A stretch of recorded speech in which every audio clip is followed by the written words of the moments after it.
Uterine fibroid embolisation क्या है? Uterine fibroid embolisation एक ऐसा प्रोसीजर है जो बगैर सर्जरी के, बगैर बेहोशी के, बगैर किसी कार्डियोपीटियम के एक खून की नाली के ज़रिए या हाथ के ज़रिए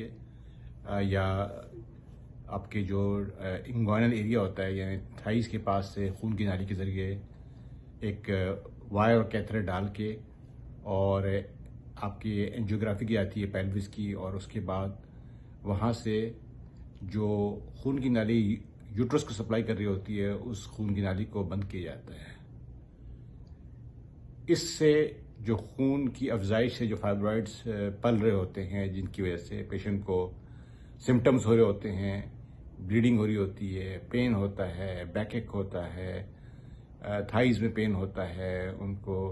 उनका टमी जो होता है बढ़ जाता है, उनके पेशाब बार बार आ रहा होता है, उनको क्लॉट्स आ रहे होते हैं, उनके प्रेशर सिम्टम्स होते हैं, उनका पेट भारी भारी लगता है, ब्लोटिंग होती है, उनको एबनॉर्मल मैस्चुरेशन होती है, सिम्टोमेटिक पेन होता है उनको। उससे उनके फाइब्रॉइड जो होते हैं वो श्रिंक होते हैं।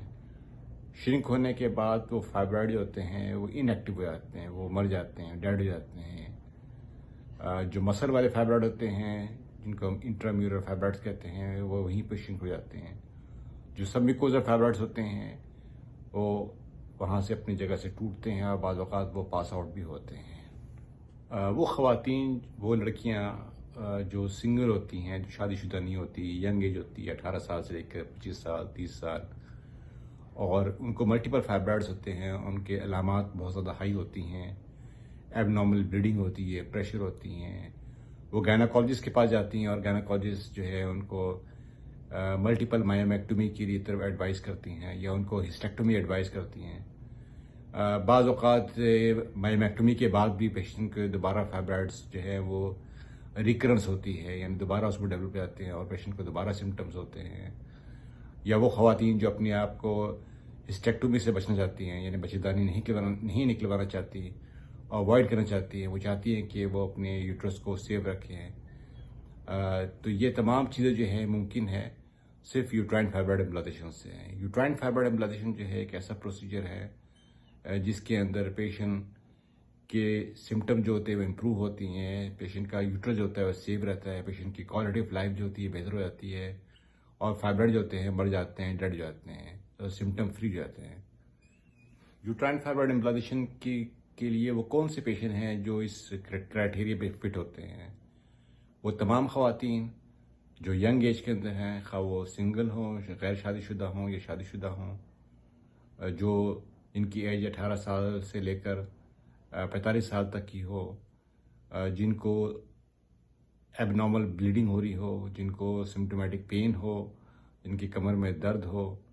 वो तमाम पेशेंट जो हैं वो यूट्राइन फाइब्रॉइड एम्बोलाइजेशन के लिए फिट हो सकते हैं, यानी कि वो किस क्राइटेरिया पे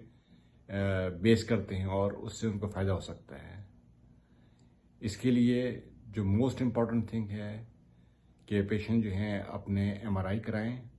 एमआरआई जो होती है वो बहुत ज़रूरी होती है, क्योंकि एमआरआई की बेस के ऊपर हम ट्रीटमेंट करते हैं। उसकी बेस के ऊपर हम ये डिसाइड करते हैं कि कितने फाइब्रॉइड्स हैं,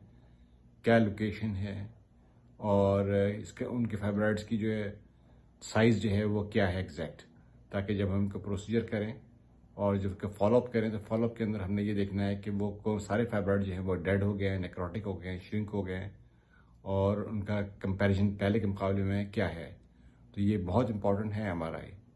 अगर आप हमसे यूट्राइन फाइब्रॉइड एम्बोलाइजेशन से रिलेटेड कोई भी सवाल करना चाहते हैं तो हमारी सोशल वेबसाइट के जरिए हमसे रब्ता कर सकते हैं। शुक्रिया।